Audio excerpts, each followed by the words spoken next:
Let's get the aces and eights in here, and let's get a little banjo for good old country road TNA news. So here's Elijah posting with John Barenthal, and that's the Punisher right there, folks.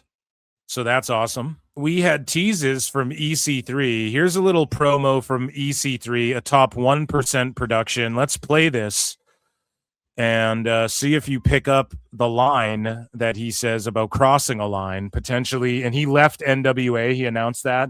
And he's teasing possibly showing up in TNA once more.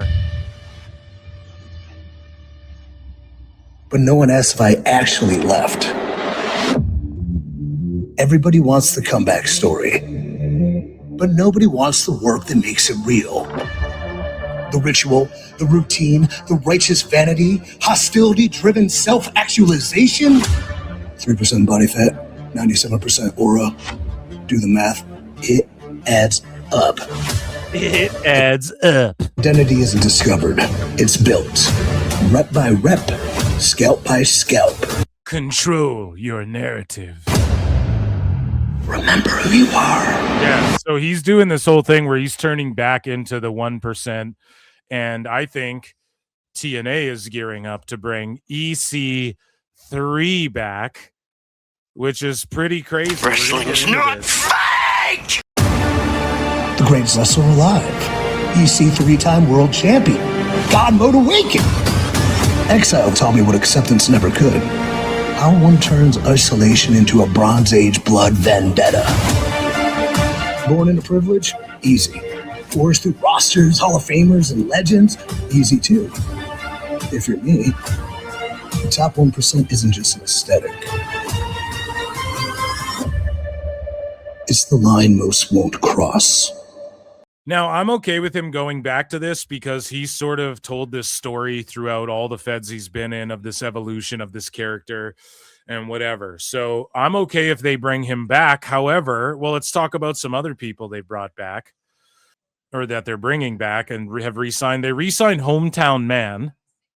They're bringing old EC3 back. There's Hometown Man, which is just Diener, I'm pretty sure. And then Steve Macklin has come to terms with TNA on what is described as an extension. This is courtesy of PWI on his existing deal though the length is unknown. Macklin is currently taking independent bookings through April. So they're bringing in Macklin. I'm not trying to on Macklin or Hometown Man, but they're working hard clearly to re-sign him. And they did re-sign Hometown Man. And they're bringing back old EC3, something that, let's face it, was like on top during a dark period. It was working, though. It was working like for TNA fans, and it got there's a couple things TNA did. EC3 for a bit there, people were talking about him, okay? Even WWE fans. There was a little clamoring of WWE fans, a smattering of WWE fans who wanted to see EC3, and I guess they'd be TNA fans as well. And then when he came into NXT, people were like, amazing. He's going to do great things in the WWE and stuff like that. I don't know if you guys remember back then. He had a little run. He had a moment. So I'm not mad at them bringing him back, but like, do they think it's just MJF? Like, MJF's just doing EC3 from back then. So are you going to do that now on TNA because they're on AMC? Do they think like, oh, we'll strike gold with him again and this will be the opportunity and he'll really get that chance to take us to the promised land? I have fingers crossed and I hope it pays off and that works for them. However, TNA, they don't re-sign Jake something or Jake Doyle, who shows up in AEW, and before that, Ace Austin. Did I write Austin Aries? Austin Aries is still going as well, but Ace Austin, they let him go, and he's just like doing what in AEW? Like I said, Ace Austin could be a main guy in WWE or NXT or TNA on his own, in his own right. AEW, good for him to get some money, but like that's the last place he should be. They're not going to book him correctly, and he's awesome. Jake something, same thing. It's like, bro, and like I don't blame any of the wrestlers for going with Tone. Again, he throws so much money at them, but it's like And you can tell he's really going at TNA right now. And if Tone brought in all 4 Rascals, I literally would not even be shocked. And also, we covered Killer Kelly, who's with Myron Reed, left fucking TNA as well. And is that a sign? Like when you see spouses, like in WWE, when you see spouses leaving the company or going to a certain Raw or SmackDown, you can assume that the other spouse will shortly follow, not far behind. That's how it typically works in wrestling. And I don't know. It's like, oh shit, in TNA, like are the Rascals dipping out? Would Tone offer money to all 4 Rascals and shit to bring all 4 of them in? I could see him doing it, based off like Wesley just recently leaving the Fed and all of this shit. And the Rascals, dude, are no longer gonna be with TNA allegedly here. And this is courtesy of PWI. The belief among those spoken with is that the Rascals are no longer contractually bound to TNA. Fuck. Zachary Wentz and Trey Miguel had deals expiring at the end of 25, and it was said TNA did not option those deals to continue. Myron Reed's Twitter bio currently lists him as a free agent, so it would appear he is not under any current deal. Desmond Xavier was not signed with the promotion because, yeah, they just brought him in for like a one-off or two, whatever the fuck. You know, TNA will do these one-off or 3-month deals or 1-month deals, whatever the fuck. They are all still lined up on the TNA website roster as of now, but the belief is all 4 are free and clear to appear anywhere they wish. So you even had, we just talked about Elijah, and he was with Barenthal there in that picture, and he even quote tweeted this story and was like, yo, boss, re-sign them. Like Carlos Silva re-signed the Rascals. I don't know if you should be re-signing Hometown Man and Macklin and shit and not making sure you're locking in these 4 dudes. As a faction, they work as any combo of any 2, feuding against each other, and as any individual. I mean, I just think these 4 dudes, I mean, wherever they go, maybe WWE's interested though, and they want to put MSK back together or something. I don't think so though, because they just let go of Wesley. Why would they have let him go? They had the chance right there. So it's like, okay, do they all go to AEW? Good for them if they do. Get paid in the fucking shade. But I just hope Tone would actually know how to book the guys. But he could do it because, I mean, it's a dagger to TNA. Tone has an opportunity here to like really stir up the war between them and TNA. But then at the same time, that just confirms what I've been saying, that it is officially NXT, TNA, AEW at war. It's not AEW and WWE in any capacity. But shout out the Rascals, and I fucking hope they get paid in the shade. If I'm TNA, man, I'm not letting these guys go anywhere, though. They know how to get over. They have names. They're respected. Like I said, as individuals, as tags, as a tree, whatever the fuck you want to do with them, it works. It's a built-in faction. Here's the beauty of what they have going on, too. When is there ever 4 dudes in a faction, like 4 brothers who are all at the same time free agents and could go make a huge play somewhere? I think all 4 of them could show up on Raw or SmackDown, and I wouldn't even be mad at that, but I know that wouldn't happen. So yeah, it's crazy. And just to confirm this a little bit further, like TNA is no longer advertising Leon Slater versus Myron Reed for the X Division title this week on IMPACT. So, and then they also, AMC dropped the graphic for Jake something on AMC. So I'm sorry, guys. TNA is fucking up here. Outbid. And when the talent, and kudos to the talent who see, okay, we just got a $30 million TV rights deal or whatever. Break us off a bit of some of that. Break us off a piece of that Kit Kat bar. You can't blame them for that either. And so kudos to the talent for like going and getting their money from Tone or wherever they're getting it from. But also hopefully this doesn't backfire on the Rascals, or they all don't get separated again. Because I think the 4 of them need to just, they're hot right now. People are talking about them right now. Capitalize on being the 4 the four horsemen are back together, you know? This, and I'm not trying to shit on TNA in any way, but we got to call it like it is. TNA is planning for a return to Nashville, Tennessee in early February. It's according to Fightful. And TNA Thursday Night Impact on AMC. This is as of yesterday, 2,300 set up for 3,000. So doing Dynamite numbers for their first show. Fucking A. I'm excited. We'll be streaming that shit tomorrow. And on Busted Open, just to end it on like a light note, because you guys know I'm hyped for TNA. I don't want to just bury it, but they're fucking up and Tone's taking shots. I don't want to hear you guys re-signed Hometown Man. I want to hear you re-signed the fucking Rascals and like Killer Kelly and some of these people. You know what I'm saying? Like, and fucking Jake something. Like, these are the fucking guys we want to see, dude. I don't know, not to say Santana and them aren't, but like Cardona's now back in WWE. What the fuck? They signed Cedric. They locked Cedric in and Mustafa Ali. W's. We covered those as W's. So this isn't like boo TNA fucking up, letting some of these names go. And just not like backing up the money for some of these guys. It's not like, I don't know, you guys just got a $30 million deal. The Rascals have been all over TNA shit for the last 2 fucking years. Like, what are we, you know, I think that you can attribute some of the success to them. Unlike when people say Monet got overpaid, and literally the ratings have only gone down since she's been in the company.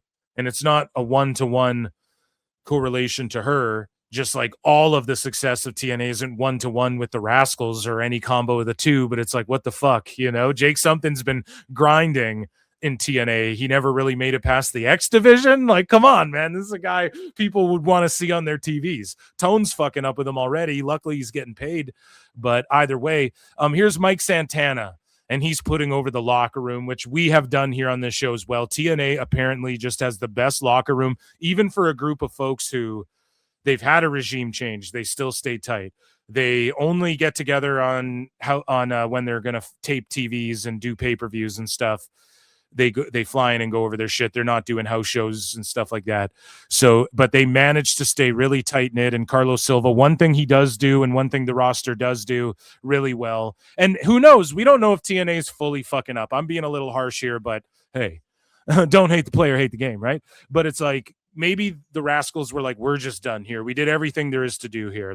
We want to go do other shit. Then that's fine too. Maybe Jake Doyle was in the same boat as that, and he's just like, whatever, man. It's you know, no hard feelings or whatever. Maybe it was his decision. We don't fucking know, but we know that the roster can come together. And even Deonna Purrazzo is in AEW, and all she does in interviews is reminisce about how great it was in TNA, and everybody can agree the TNA locker room's so good. So here's Mike Santana putting it over, leading into AMC Impact Live tomorrow. I think it's on at like 9 Eastern, so it'll be a late one, folks. The best thing that I could say about our locker room is that we all have a common mindset. We're not just there for ourselves. We're there to elevate each other and elevate the company. And I think that's something that a lot of locker rooms are lacking in, right? And like you said, I've been around a long time. I've been in many different locker rooms. And to be honest, TNA is that one place that I always go back to. And I always say, man, like if more locker rooms were like ours, wrestling would be a beautiful place. You know what I mean? And I'm proud. I'm proud of our team. I'm proud of the work that we've done. And I'm proud of the work that we're going to continue doing. And if we continue, like I've seen it before too, is like more money, more problems, right? More TV exposure, more people are fighting for that spot. But hopefully we could maintain the attitude and the mindset that we all have. And honestly, guys like me and a lot of the other like guys in the locker room that have been there a while, I refuse to let anything tarnish our locker room. You know what I mean? Like there's over my dead body. Like we've put in too much work to get to where we're at.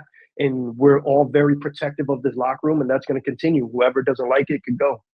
Yeah, so shout out Mike Santana, and we have breaking news here, okay? We have breaking news on the Rascals situation. And yeah, so I called it right here live on PWT. According to Sean Ross Sapp of Fightful, breaking news, the Rascals are backstage and are at AEW tonight. Wrestling's not fake! It's wartime, ladies and gentlemen. Tone's going after.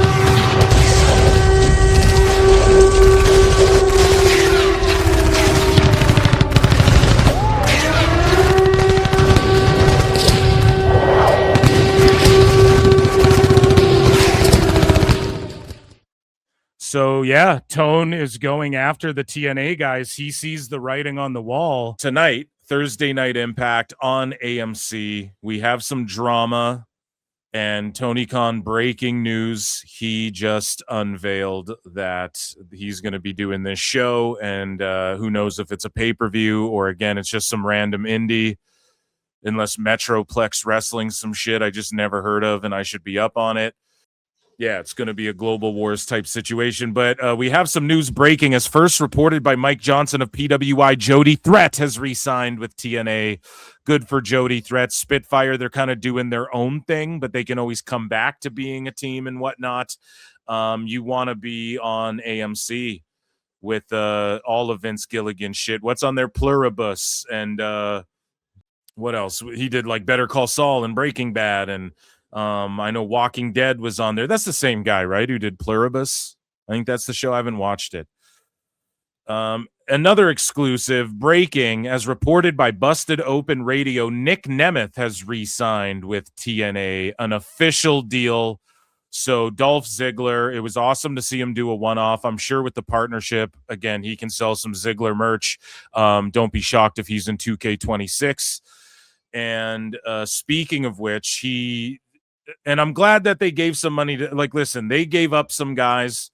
Nemeth is a guy. Okay. I was sort of critical of TNA. We saw that, Tony Khan was able to get Ace Austin a while back, and then they got Jake something, and then they got all 4 Rascals. And it's like, what the fuck? Those are 6 guys that, TNA going into the TV deal. You're hoping, yeah, they can position these guys. Like Jake something could really be something. Pun intended, right? Ooh, it's a joke everyone makes. But a guy like Ziggler, Nic Nemeth, he's part of them turning. Like they had momentum, and then he showed up and then got in the world title picture, and it really was like, oh yeah, they've set sail here. Like it's all going up from here, and so I'm glad that they shilled out the shekels to keep Nic Nemeth there.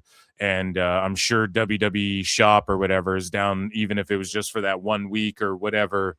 I'm sure they're down to have a selection of a few Dolph Ziggler T-shirts, and they're willing to work together and all that. Not saying like I want him back in WWE. I like him doing what he's doing here, but for all the fans who think like Ziggler's next, because you saw that when Cardona showed up, oh, Nic Nemeth's next, and it's like, I don't know, he just officially signed with TNA, so this sort of confirms that.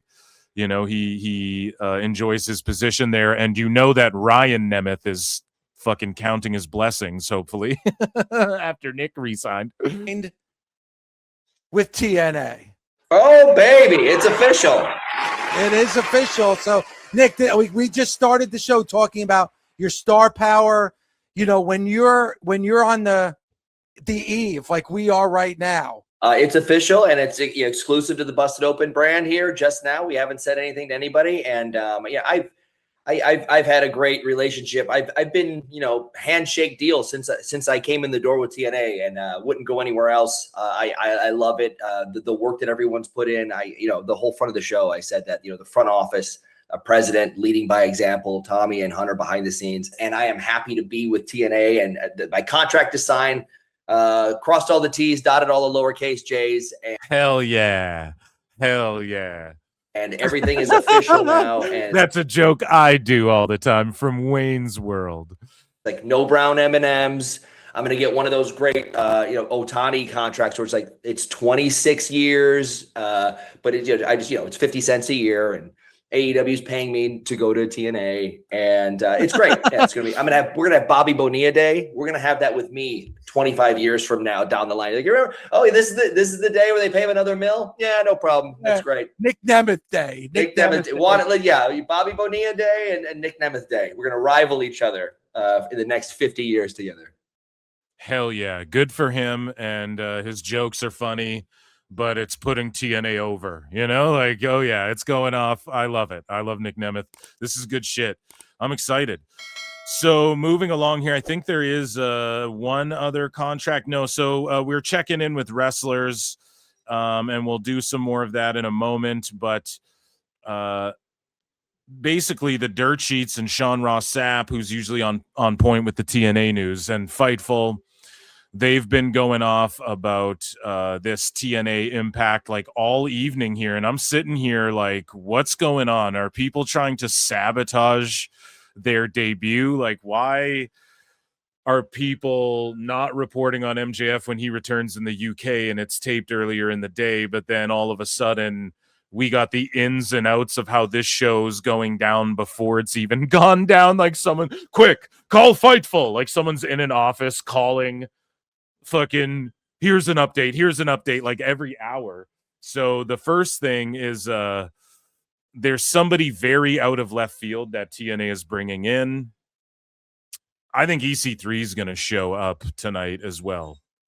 Some more news. There are some visa issues affecting some TNA talent and employees that could make it in time for tonight's show. And by the way, way out of left field, like Perez Hilton's going to be there. He's way out of left field for fucking TNA wrestling. So I don't know what's going on with all that, but when they're saying way out of left field, like who? Like who? They should sign Braun Strowman because, again, partnership with WWE, his TV show's getting renewed that WWE produces because it was a hit. And then if he one-offs with the Wyatt Six, it is what it is. You know, bringing Braun Strowman would be awesome for TNA as well. No? What about like Ryback? I think Ryback's just chilling, eating McDonald's on YouTube and shit. I think he's good doing that. But I would watch Ryback on TNA. Anyways, this is all fantasy mark booking, but now visa issues affecting some TNA talent and employees that couldn't make it in time for tonight's show. Visa issues preventing people from showing up in Texas? Like who? I just don't get that part of it. So someone from the UK or Japan or something? Like who the fuck would it be that couldn't, they can make every show ever, but now people have visa issues? That's when, like, I don't try to be a conspiracy theorist, but the fucking black helicopters start flying. You know what I mean? My antenna goes up. Like, what? Are you sure? Maybe Canada? I don't think it's a visa issue. You just drive over the border. You know, it's not a Canadian. Who the fuck is it? So I'm not sure. Speaking of the show tonight, we get more from PWI and Fightful. Okay, so PWI dropping shit as well. And TNA has undergone rewrites and will be changing some plans leading into tonight's impact on AMC and Saturday's Genesis pay-per-view. What? Now there's rewrites? What's going on? The changes were brought about by a number of visas not being completed in time. TNA management and creative have been working on alternative plans and ideas over the last 48 hours. Like, are you shitting me? What does that even mean? Who's having the visa issues?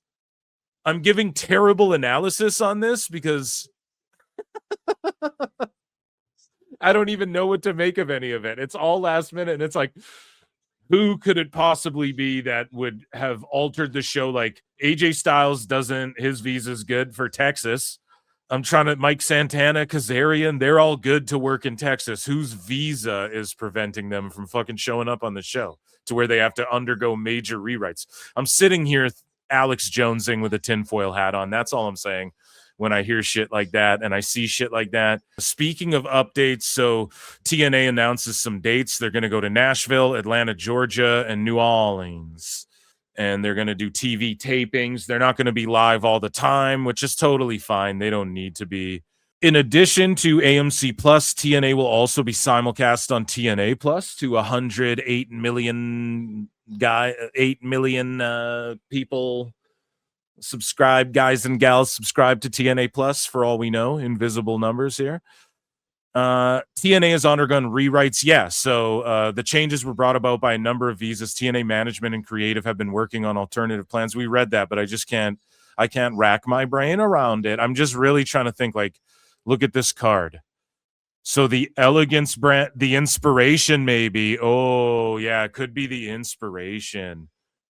Or is it the fact that they were promoting like Slater versus Myron Reed, and then they had to stop promoting it because all the Rascals went, and are they covering it by saying, but yeah, maybe the Inspiration could have fucked shit up? We'll break down this card in a second. The attendance, 2,768. They were set up for 3,300. I'm sure they'll hit like 3,000 with walk-ups and stuff. And this was as of 3 hours ago, so I'm sure the update is like a day or two behind.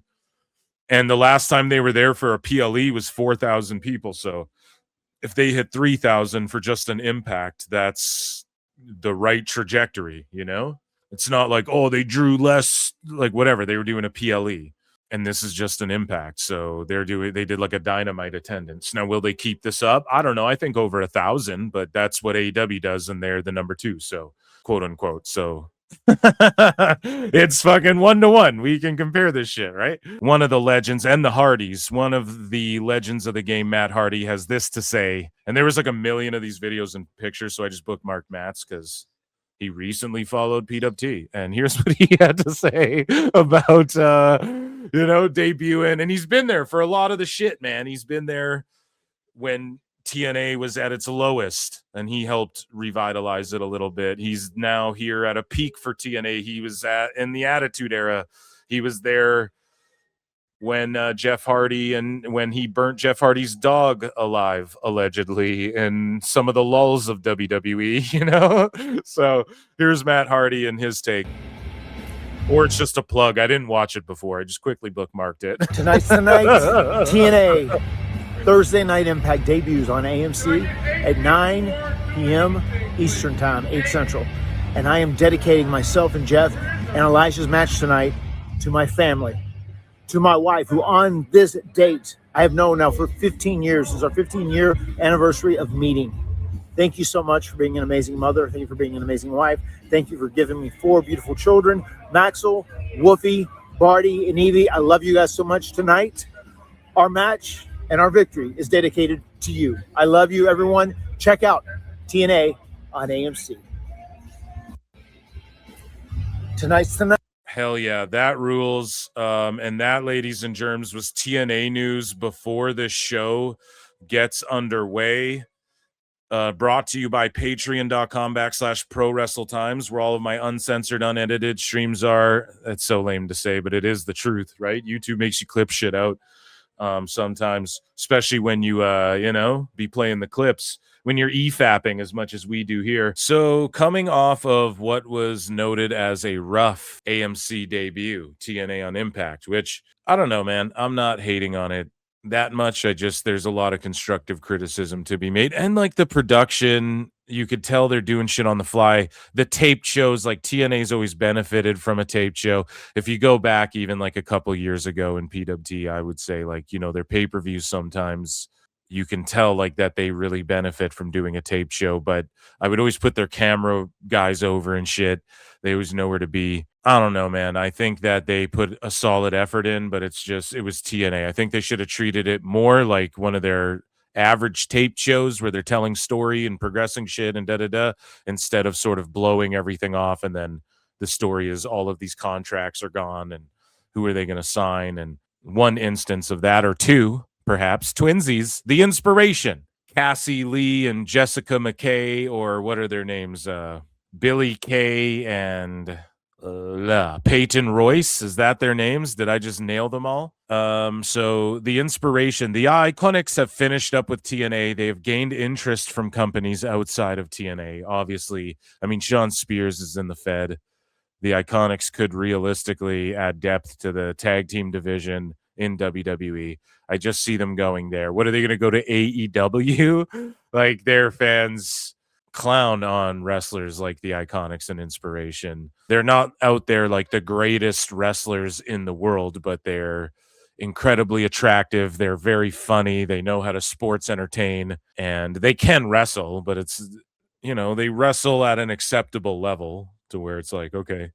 So maybe WWE, NXT, wherever they need to be. They're like Chelsea Greens. They understand the assignment. They know how to get and put other people over with their strengths, which are like on the mic and doing vignettes and talking shit. And then in the ring, it's like they're kind of over because of all of that. They don't need to do anything too crazy. I think they'd be a good fit back in WWE. And also, yeah, Sean Spears, isn't he married to one of these ladies here? I forget which one. Peyton Royce, am I wrong? So they're married. Maybe that makes sense. And I'm down with them being in WWE. I've always loved the Iconics. And I was down when they went to TNA. I'm trying to think, though, like I want to think of a reason for them to go to AEW, but they just started a new women's tag division, but these girls would be in ROH doing skits with like MXM and shit. So there's no fucking way they should go there. But you do know what The they best say. guys, Tony Khan. Moving along here, in other contractual news, the Inspiration are gone from TNA. And also, the Righteous, first reported by Denise Salcedo, the Righteous are officially signed with TNA. So their last couple appearances, I guess they weren't signed, but they are going forward. And this whole tag shit is building up to the Hardys and them doing, well, they're going to continue to do shit together. I could see, pardon me, it's like super dry. I need a drink. Need a drink, dude. It is dry in this motherfucker. Or I'm getting a cold or something. Ginger ale tonight, guys. No soda water. Ginger ale. The Righteous, they are going to win these titles and sort of be the face of the tag division. They're finally going to get a serious, the Righteous are going to get righteousness, okay? They are going to get a serious push like they could have in AEW, like some have hoped that they would in WWE had Killer Cross stayed around. They could even be the arbiters of bringing Killer Cross in to TNA eventually, which could be really cool for TNA. So I'm down with the Righteous, and I could see them doing like ultimate deletion or total nonstop deletion or whatever the fuck with the Hardys, unless you guys think that stuff's played out. I'm not saying like, oh, I need to see that, but them doing a cinematic match with like cult shit. It's all like Midsommar, that movie Midsommar, just not as gory and sexual. It would be a good time. So shout out the Righteous. Also, Richard Holiday has been a name brought up frequently among the TNA locker room as of late. This according to John Alba from AI, with several outright pushing he be signed by the company. Yeah, TNA should sign him because, again, he's just going to flounder in the indies. Not that he's like floundering, but you can only get to such a level before it's like AEW is going to scoop you and not book you correctly. You're going to be in the Callis family or the Death Riders. Or you get scooped up by like Evolve NXT, and then maybe, you know, like if you progress and find your way, I would go to fucking TNA, man. But at the same time, TNA did fuck up guys like Jake Something. So who knows? I'm just still bitter about that. No, Holiday's great, and he's definitely going to get scooped up by someone. And yeah, TNA, like he hasn't really dipped his toes, I don't think. Like, it's better than going on Collision and shit. You guys know what I'm saying? It's either you're on NXT right away, and then the expectations just through the roof. So either you're like, I'm going to go The Rock this shit. I'm going to go try and Obafemi this shit and get over as fuck. Or else you run the risk of like Jasper Troy could be released in the next 2 years. Like, we don't fucking know. Right? Like, we've seen Zeta Steel leave and shit from the ID program. So it's like, you want to get ID'd or you want to, you know, get thrown to the wolves in NXT. Just wait a little bit, you know, dip your toes in TNA, and then because that's better than being like on ROH and Collision whenever those are taped, you know, and maybe being an NWA, but I think he's been there already. So TNA is the place to be. And again, Richard Holiday would have been a good Mr. Elegance or whatever, but they're going to just bring him in as Richard Holiday, I bet. And then Elena Black, her TNA contract is for 1 year, according to Fightful. So she signed 1 full year with TNA. Yeah, hopefully she does something serious. Hopefully she gets in the title picture. TNA, they know how to sports entertain and tell a good story. Elena Black is definitely grabs attention, draws eyeballs. People thought she was going to be big shit in WWE, and I think this is a good fit for her. I'm surprised it took her this long, but also why not wait until AMC to make an impact? Pun intended. So speaking of making an impact, though, like we have some news and fallout and whatnot heading into Genesis and post TNA Impact on AMC. People were critical. JD from NY gets into it with Moose. We're going to get into that. Feast or Fired will return next week, which I think is awesome. And especially with people's deals like Shoot coming up, if there's someone whose deal is like really up, and then you just work it out with them, like, yeah, we'll give you the Fired briefcase, but we'll like make you look good in doing it or whatever. You know, you can get your shit in before you before you get the Fired briefcase, and then you're humiliated on TV. Man, it's fucked. I like it. It feels, and this is why we know that in TNA they fucked up, and it was a shoot once as well. There's a story. I can't remember who it happened to, but someone got fired from the Feast or Fired. And just like in TNA's reality show, someone went off script in the judging. I think it was Flair or whatever. And then some dude like won a show or became a finalist that he wasn't supposed to. It was supposed to be a work. So I like when you throw an element of, could this backfire? It's still real to me, damn it. So Mike Santana is your TNA world champion in 7 hours, and Switchblade gave 13-hour updates to this as well, but he was tracking TNA's YouTube, and in 7 hours, AJ Styles returning to TNA already has more views on YouTube than anything from Dynamite this Wednesday. Daria Ray's return already has more views than anything other than MJF's post-match segment. Yeah, you look at AEW, like from Dynamite, and then 13 hours later, he gave an update, and it's like twice this or whatever the fuck. But yeah, stuff from Maximum Carnage getting 66K views. Daria Ray and Elena Black just 6 hours after the return. Not even like a 24 like Dynamite had, or the debut. 65K, right? Like Daria and Cora Jade doing Dynamite numbers. So I don't care what anyone has to say.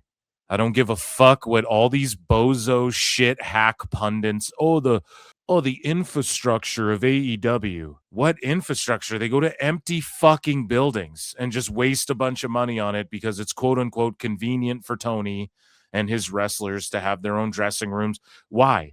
Because he's overpaying them and over fucking offering them shit. They are a TNA level company masquerading because this guy has personal wealth. Their TV deal ain't amount to shit. Their roster costs whatever the fuck their TV deal is for 1 year. Their roster for 1 year is like over $100 million.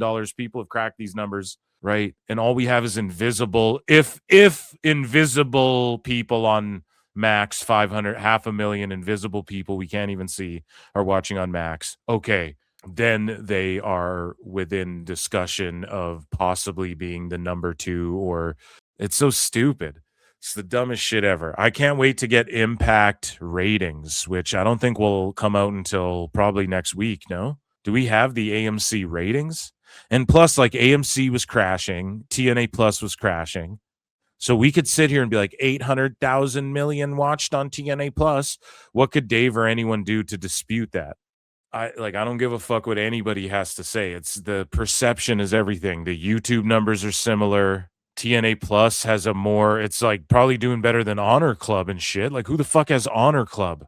Like, TNA has people watching it. They're on AMC. Had to be a decent number that tuned in. I don't fucking know, man. Collision's like dying, and then they just say, oh, Dynamite. And then now Dynamite on TV just does 500K or less. Or pardon me, 560K or less now, whatever you want to average it. We're supposed to believe just 500,000 are on Max. I don't fucking know, but as far as anything I can see, anything palatable, right? 133K views. Oh, that's AJ Styles, okay. So where the fuck? So Kenny Omega isn't at AJ Styles' level, is what you're admitting. Like they aren't in the same ballpark. Like Kenny Omega, Hangman, and Swerve 96K on Dynamite. That's their home turf. If TNA ain't shit, then, and if they're comparative to WWE, why is AJ going to TNA getting 133K, or why is Daria Ray and Elena Black not even using their Fed names, doing the same views as Hangman and shit? Like, that just shouldn't be happening. So again, just another metric we can look at there, I guess, I suppose. Shout out Switchblade for tracking that. Moving along here, there were some other metrics that Switchblade tracked. And here's Google search data in the US for the past week showing TNA Impact had more search interest this week than Dynamite. Will be interesting to see how this is reflected on the ratings and if there's any correlation. Dynamite did 526.04. I expect Impact to do 300 to 400K. Whoa, like even I am not trying to say it's going to do 300 to 400, but and Switchblade is harsh on TNA. He's super harsh on them, and for him to say that, I'm almost like, fuck, is he going to be accurate on that? I wonder. I don't know. He pays attention to the numbers and shit and the trends and whatnot. Yeah, TNA's the blue here on Google Trends the past 7 days, way higher. But here's the thing. It peaked way higher one time. So overall, but it's crazy that Impact was peaking higher than Dynamite is why you can look at that and go, holy shit. It's actually pretty crazy. But you can see clearly like AEW just in general over time. I mean, Impact though, look like down here, this is what it was trending already. And then look at this second bounce. If you guys can see on the blue, like the second little spike, you notice Dynamite has those too. Like it spikes and then it has a little bump. This last Dynamite spiked a bump there. And then you can see TNA's little bump there. Fucking it's big. So I don't even know what that means. I'm just looking at the patterns. Good shit for TNA. I mean, this is why the perception is number 2. I'm going to keep beating this to death because people are trying to like deny it now. And it's like, no, this is what we wanted. This is what the fuck we wanted. This is what we needed in pro wrestling for AEW to really compete. They'll really compete, and I'm super down with it. However, I just saw some bullshit, though. So apparently, this is breaking news for TNA News as well, speaking of contracts and everything. Apparently, Leon Slater... Here, I'll just read this to you because I can't find the post. It disappeared on the timeline here. I accidentally refreshed. So Leon Slater, they're saying now, according to Fightful, so this is all speculative, apparently Leon Slater's appearance wasn't to do with visa issues. They agreed to let SmackDown, like WWE, to use him on SmackDown. They agreed to that already prior, is what Fightful's reporting. Now, my only problem with that is now that makes okay, because his match with Myron Reed was canceled because Myron Reed got signed by AEW. For sure. So then Slater was already slated to wrestle on SmackDown and he wasn't going to be on their Impact debut show. I don't. Are you sure about that? I think people are doing damage control. I think that is the visa issue. There's no way Danny Luna fucked up the show, her segment not being able to happen, fucked up the show that bad. Leon Slater is an integral part of TNA. He's the X Division champion challenging for United States titles in the UK on SmackDown. I think that that's fucking crazy. And he definitely was supposed to be a part of shit. And also, isn't his match for Genesis changed as well? Or is he in the match? It's Moose and Hendry and someone else, is it not? I don't know. I don't know if I believe that, but someone's doing damage control on WWE's or TNA's side. And Fightful's reporting on it, or they're making shit up. You guys decide, vote in the chat. I'll put a new poll full of shit or nah. Moving along here. We have Genesis, as you guys can see here. The ticket sales for that we'll talk about in a second. Because word making round is that AMC, the execs on site at Thursday Night Impact, were very happy with the show. And that's according to PWI. So it doesn't, at the end of the day, it doesn't really matter what we thought about it. It does, for sure, like in the long run. Fan perception matters. But at the end of the day, for the first show, it's not like they can't get it back on track. And it's not like I'm not going to watch TNA Impact because of this. Like, it's the AMC era. It's like I'm watching fucking everything. It's AMC with wrestling on it. Like, who'd have ever thunk that would... Who'd have thunk it? You know, who would ever think that would ever happen? Anyways, when it comes to Impact and TNA, I'm going to be watching. I'm going to be comparing it to AEW every fucking week. The executives and the people in attendance there were happy. And so that's, I guess, what matters most right now at this point in time when it comes to the whole, it's on AMC. Are AMC happy? Okay, then we're good to go. And that's honestly been the thing that people have said to defend AEW for a long time as well. WBD's happy, 500,000 live minimum, whatever. That was always been a built-in excuse. So if you see sickos not keeping the same energy on that, then there you go. I've just armed you with a little reminder to let you all know that everybody said, well, Warner Brothers are certainly happy. So apparently AMC are happy. Same with people go, oh, the Netflix numbers suck for Raw. And then Netflix comes out and goes, we're happy. So AMC says they're happy with it.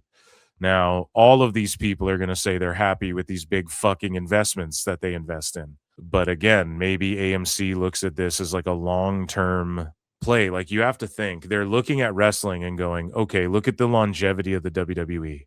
Imagine if we got how much of the market share on the pro wrestling and the longevity in that. This could be a long-term. Pro wrestling's tried and true. It's proven that even through COVID, it's had the biggest attendances. It's an attraction. I think that's the way some of these people might be looking at pro wrestling, as far as like Netflix and AMC and stuff like that. It is the TV biz. You never know, but that might also be. I always said, like, that might be why WBD's cool with it. If they own 5% and they're just looking at it like, we're investing in this and we're just taking a little off the top. I'm not saying AMC's doing that with TNA. I think you could look at TNA and their trajectory and the access to WWE talent they have, and then look at the success of NXT on the CW and whatnot, and you go, okay, yeah, we'll invest in it. Like, we'll give you 30. We're not going to give you 50 like NXT got or whatever. But so it's a little bit different in terms of TNA, but either way, they're happy about it, and that's what matters most. This was Eric Bischoff's thoughts, and he took notes, him and I think JBL, and oh, come on now, Eric, that's not very fair. A health at TNA? Oh, come on now, Eric. Chat me up. There's a lot to unpack here about this impact. Chat me up about a health at TNA versus AEW rivalry. Oh, come on now, Eric, that's not very fair. To say TNA Impact wasn't as good as AEW Dynamite? The format itself was just really not very well. It wasn't well produced. I don't know who's writing their show, who's producing their show, who's directing their show. All of them have some work to do. Director, whoever decided to post those celebrities in the one corner of the building where there were no freaking people. There were people everywhere else around that building. Cameras caught it. But for some reason, they wanted to showcase the celebrities to get a little bit of that mainstream rub, which I dig. Get what you can get when you can get it. But they put those guys, they look like jabronis. You had a shot of Eric Young. For what reason, I don't know. But Eric Young looked like some guy that walked in off the street, snuck in, and grabbed the first chair he could, sitting by himself, looking around, hoping nobody caught him. I mean, what was that? And it's little things like that. Television is nothing but the little details laid out in a way that captures the audience's imagination and holds on to it. These shots, the way the director called them, the ring looks like you could fit it in my kitchen. I don't know how big that ring is, but on camera, it looked like it was 16, and not even a 16. It might have been a 16 by 16. Yeah, I think they use 16 by 16. 16, right. The overhead shot that they used made it look like a postage stamp. I would never use that shot again if they're going to keep that same ring. So there's just a lot of it's really production stuff. I'm not even going to address the creative or anything like that, but the production itself was so poor. Because TNA's ring is smaller than AEW's, right? And AEW uses, everybody thought they used 20 by 20, but they don't. They use 18 by 18. And that's why when they went to Australia and had a 16 by 16, and then they were coping over it. And Genesis tonight, 3,300 tickets sold. They're set up for 3,500. And yeah, good for them. They were able to, I mean, this is a little bit, this is like how many 500 tickets sold more than or distributed more than the fucking Impact or whatever. However you want to do that math, because I'm sure there were some walk-ups and whatnot. Good for them. They put a good little pay-per-view together. But speaking of people's thoughts on this show, JD, go. Let's read what he has to say. And then he gets into it with Moose. Him and Moose go all out and go to war. And JD says, "You'd think with a new network and a major TV deal for themselves that the production of the show would look better and sound better instead of looking like it's filmed on an iPhone 12 and sounding like an empty hallway with a terrible echo. They can't be that cheap and that far behind on current basic technology, can they? I've seen YouTube podcasts that look and sound better than this shit." And then Moose quote tweets and says, "I've learned that Twitter X shows you people's real life misery by things they tweet. If you're always negative, you're probably very miserable. If you're positive, you're probably in a great place in life." I mean, I don't know, dude. So many people cope and say this just sounds like Brendan Schaub shit. It's like, no, man, some people just troll online. Like, it's, you know what I mean? It's like, you can see when people are cooked in a certain way. JD, listen, a lot of people do say, like, he's got to be miserable because he's always just miserable. That's the thing. Like, I'm genuinely trying to enjoy pro wrestling. I think you guys can tell that on the show. I try not to be miserable about it all. Even with AEW, I try to point to positives. It blows up in my face. I'll point out something they do really well. Then they'll, like, you know, divert from doing that, or they'll fuck it up, or I'll be like, man, this match was paced really well. And then, like, a bunch of bullshit schmoz happens after, and then the segment goes fucking 20 minutes too long or whatever. So I try my best over here. JD, I don't know. Like, is he just angry all the time at all the shit, or does he put stuff over? I feel like I see him put stuff over. I feel like I see him put shit over, even that wrestlers do that have, like, talked mad shit about him. And I'll see tweets the same as him shitting on stuff. But negativity draws and shit. You know, people are more likely to engage negatively with negative stuff than positively with positive stuff, or positively with negative stuff, or whatever, negatively to positive stuff. You know, they've studied that shit. People respond negatively to negative stuff, you know?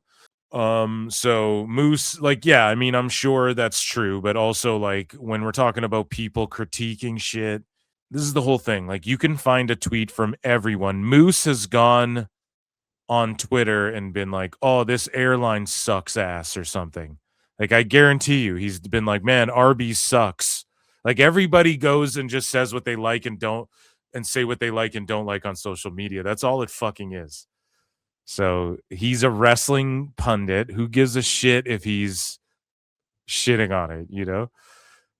Or, like, it doesn't necessarily mean he's miserable just because he's taught. Like, if you're a fucking, I don't know, man, Stephen A. Smith would just say outlandish shit about sports and he's not miserable, you know? And he seemed miserable the way he'd be bitching about fucking players on First Take or whatever. I don't even know if he does that show anymore, but you guys know what I'm saying? Like, Max Kellerman, I don't think is a miserable guy. He would say a bunch of dumb fuck stuff about, you know, athletes and whatnot. And it's just what people do. It's just, he's just got hot takes and he's going to shit on what he's shitting on. You just can't let it trigger you. I just think for TNA, and then to have Dixie Carter be like 100. And it's like, Dixie, you should not have been on that show on Impact. That was so fucking tone deaf to bring Dixie out there on that show. It's like, come on, man. And especially a show where it's like, there's all these rumors swirling about why it's not up to snuff, and there was production missteps like Bischoff. If Bischoff's pointing it out, and JD's pointing it out, and your boy Phil's pointing it out, and random sickos and everybody can kind of agree, like, yo, yeah, you guys were wasting time shooting shit and showing stuff, and the production wasn't up to snuff. Like, it wasn't as clean as just a regular Impact you'd have thrown on Access, or that was pre-taped or whatever. Some people were just looking for that show instead of you trying to be like WWE mini WWE. So I don't know. Moose gets upset.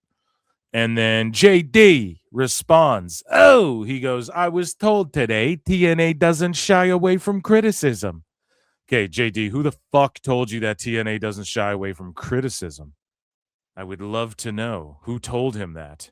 Or did someone blow smoke up my ass? I don't know. Maybe someone did. Maybe someone on Twitter told him that who works in TNA saying, Moose, we've had previous discussions before. I don't bite my tongue when it comes to what I like and don't like. And I'd be happy to explain myself like I did when we talked about Bound for Glory and the terrible Leon Slater Javon Evans finish. That's what I do, capiche? I didn't cultivate an audience by being dishonest. If you didn't like what I had to say, you could have just kept scrolling. But please continue to invite people to your shows who offer nothing, a fake smile, and absolutely fuck all when it comes to genuine criticism. Go! JD, for crowds, they do. That's what they want. They want people who just go nuts and are awesome on TV and loud and just brainlessly. That's every show. That's every band. That's everywhere you sell tickets. Nobody wants a bunch of pompous art fucks. Yes, indubitably. Exceptional. Yes.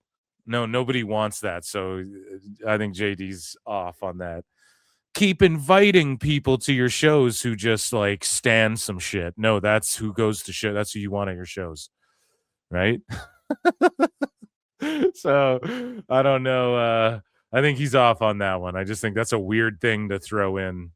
And then Moose says, no disrespect. I can't do a Moose. No disrespect at all, but criticism should only come from people who are experts in the same field we are in. Okay, now that's an L for Moose because no,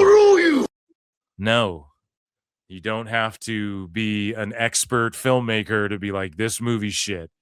You don't have to be the Michael Jordan to coach a basketball team. You don't have to be fucking Gordon Ramsay to say this food is shit, in my opinion. Right? And it's just JD's opinion. And then Moose at the end says, just my humble opinion. And it's like, well, yeah, that's what we're doing here is opinions. It shouldn't come from a fan.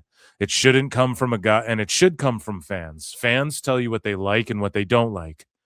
So if people are telling you what they don't like, that's just as valuable as people telling you, probably more valuable than people telling you what they do like. It shouldn't come from a guy who just decided one day to start a podcast, and it shouldn't come from a JD from NY. Just my humble opinion. Oh, so now you's got a problem with all JDs? Oh, go. All JDs? How many JDs are in NY? You mess with one of us, you mess with all of us. Go. I don't know, man. I think that's a terrible take from Moose. In the MMA space, there's this guy named MMA Guru, and he gets more views than like any of these Ariel Helwani and shit. He gets more views than any of them. And he talks shit, and he's very critical, and he also he promotes MMA better than anybody. Because he's just being honest about it and talking shit and putting over, and he has his own opinions or whatever. He gets more views than Ariel and these guys. And he's just a guy who people consider an expert. And like in MMA, people are like, this guy knows his shit. But in pro wrestling, for some reason, wrestlers, because there's like the actor ego as well as the athlete ego, right? So when you look at pro athletes, there's like the athlete ego. And when you look at like MMA fighters or, football players, whatever, yes, there's that athlete ego. There's that side of them. But then you go to Hollywood, there's like a different type of ego, but it's sort of in the same vein. And there's like a celebrity, now influencer culture type ego. And in pro wrestling, you have to combine those things.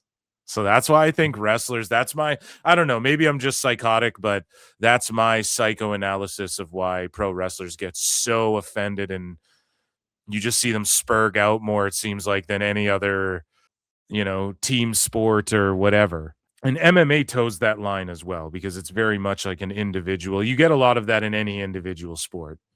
Pro wrestlers are quite interesting because it's both, right? It's like you have the actor, especially at a high level. It's like the actor thing and the physical competitive athlete thing combined into one. And I think and I'm not like even, I put over Moose and shit. A lot of people hate on him, but I just think that was a bad take. So back-to-back bad takes. I think JD and Moose are kind of this isn't as good of a battle as I hoped. So JD says, LMAO, by that logic, fans shouldn't critique movies unless they're directors, food unless they're chefs, or music unless they're musicians, huh? So only wrestlers can critique wrestling? That's spot on. Like, you got to make the wrestling show for the fans, you know? By that logic, ratings, ticket sales, and crowd reaction shouldn't matter either. Wrestling is literally built on audience response. Silencing fans doesn't protect the business. It makes it look weak. That is true. I will say JD won, but just like slightly edged him out. Oh,